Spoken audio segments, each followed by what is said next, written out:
Hello trainees, आज आपण शिकणार आहोत लेसन प्लॅन प्रिपरेशनबद्दल। या व्हिडिओची उद्दिष्टे आहेत लेसन प्लॅन समजणे, लेसन प्लॅनचे मेजर आणि मायनर कॉम्पोनंट्सबद्दल समजावणे। लेसन प्लॅन काय आहे? लेसन प्लॅन एका प्रशिक्षकाद्वारे एखाद्या विशिष्ट थिअरीशी संबंधित लेसनसाठी तयार करण्यात आलेल्या शिक्षण योजनेचे एक विस्तृत विवरण आहे। चला लेसन प्लॅनच्या प्रमुख आणि छोट्या अंगांवर चर्चा करू। लेसन प्लॅनच्या 4 पायऱ्यांचे प्रमुख अंग आहेत: तयारी पायरी, सादरीकरण पायरी, उपयोग पायरी, परीक्षण पायरी। चला तयारी पायरी सविस्तर समजावून घेऊ। तयारी पायरी: शीर्षक आणि उद्देश्य, शिकवण्यासाठी सामग्री, समीक्षा, प्रेरणा। चला उद्देशांवर नजर टाकू। एखादा लेसन शिकवण्याचा एक विशेष उद्देश्य किंवा प्रयोजन असते, याला आपण उद्देश म्हणतो। शिकवण्यासंबंधीची सामग्री: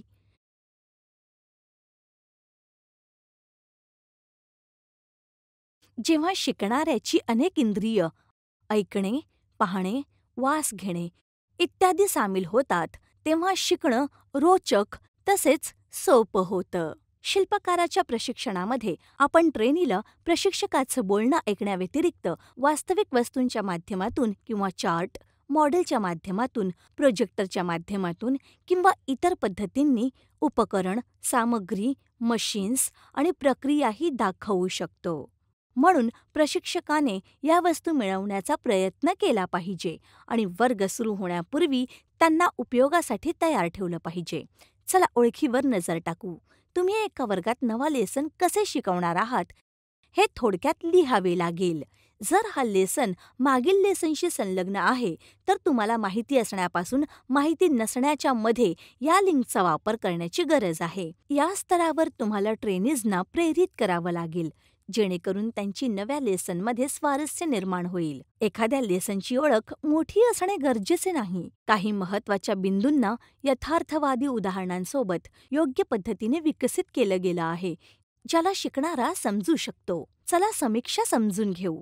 फक्त यासाठी की ट्रेनी शारीरिक रूपाने वर्गात उपलब्ध आहे, याचा अर्थ असा नाही की तो तुमचा लेसन समजून घेण्यासाठी मानसिक रूपाने तयार आहे। शिकवायला सुरुवात करण्यापूर्वी तुम्हाला ट्रेनीजना तयार करावा लागेल, जेणेकरून ते नव्या लेसनला समजून घेण्यास रस घेतील।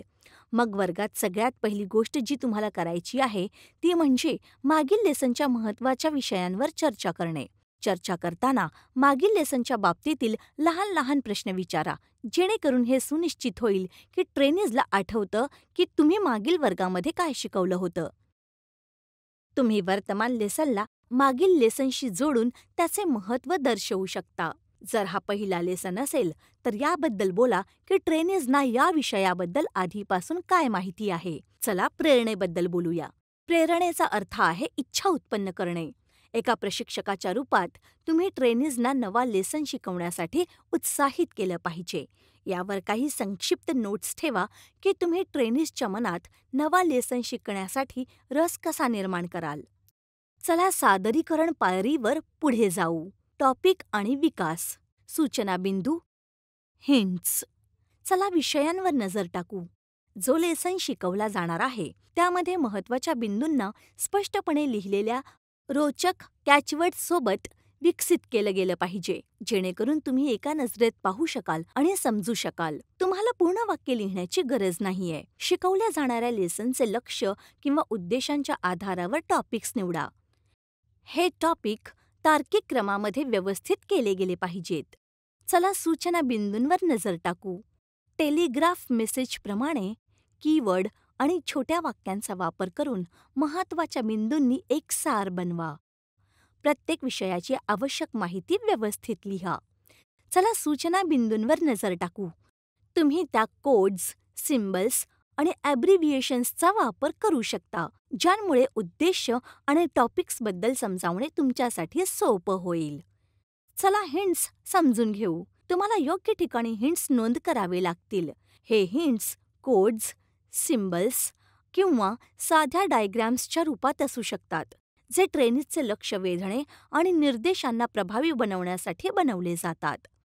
तुम्ही तुमच्या शिकवण्याच्या पद्धतीला उत्तम बनवण्यासाठी चार्ट्स, मॉडेल्स आणि ॲब्रिव्हिएशन्स वापरू शकता, जे तुम्हाला सोपे आणि ओळखीचे वाटतात। लेसन समजावताना कोणत्या तरी एका विशिष्ट जागेवर निर्देशासाठी तुम्ही चार्ट दाखवू शकता.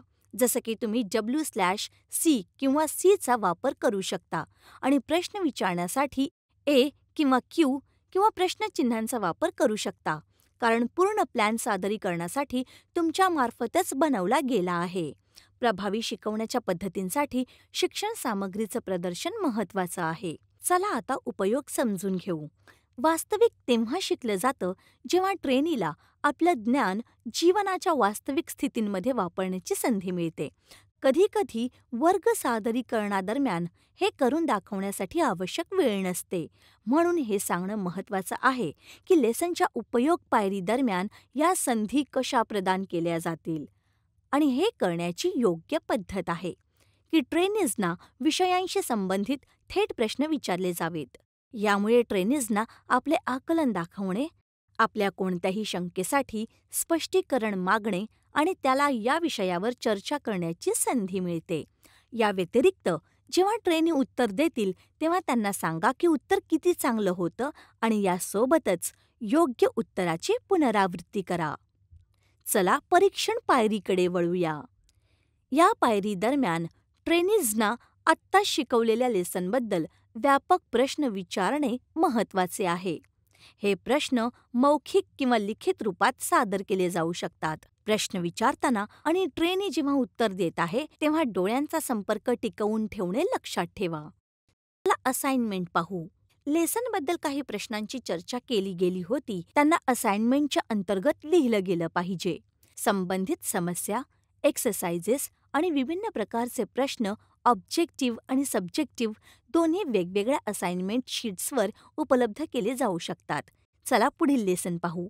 या शीर्षकांतर्गत पुढील लेसनचे शीर्षक लिहावे लागेल. ट्रेनीजना विषयाहून पुढे विचार करणे आणि गोष्टी उत्तम पद्धतीने समजून घेण्यात मदत करण्यासाठी पुढील लेसनची थोडक्यात माहिती दिली गेली पाहिजे. चला पटकन पाहूया की आज आपण काय शिकलो. लेसन प्लॅनचा तयारीचा हा व्हिडिओ याची व्याख्या आणि अंगांवर प्रकाश टाकतो. तयारी पायरीमध्ये शीर्षक, उद्देश, शिकवण्यासाठी सामग्री, समीक्षा आणि प्रेरणा सामील आहे. लेसनच्या सादरीकरण पायरीमध्ये टॉपिक आणि विकास, सूचना बिंदू, हिंट्स सामील आहेत. उपयोग वास्तविक जीवनामध्ये अंमलात आणण्यावर केंद्रित आहे आणि परीक्षणामध्ये व्यापक प्रश्न सामील आहेत. मला आशा आहे की तुम्ही या सेशनमध्ये शिकवण्यात आलेले सर्व समजला आणि शिकला असाल. तर भेटूया पुढच्या इंटरेस्टिंग आणि एक्साइटिंग व्हिडिओमध्ये. थँक्यू आणि तोपर्यंत गुड बाय.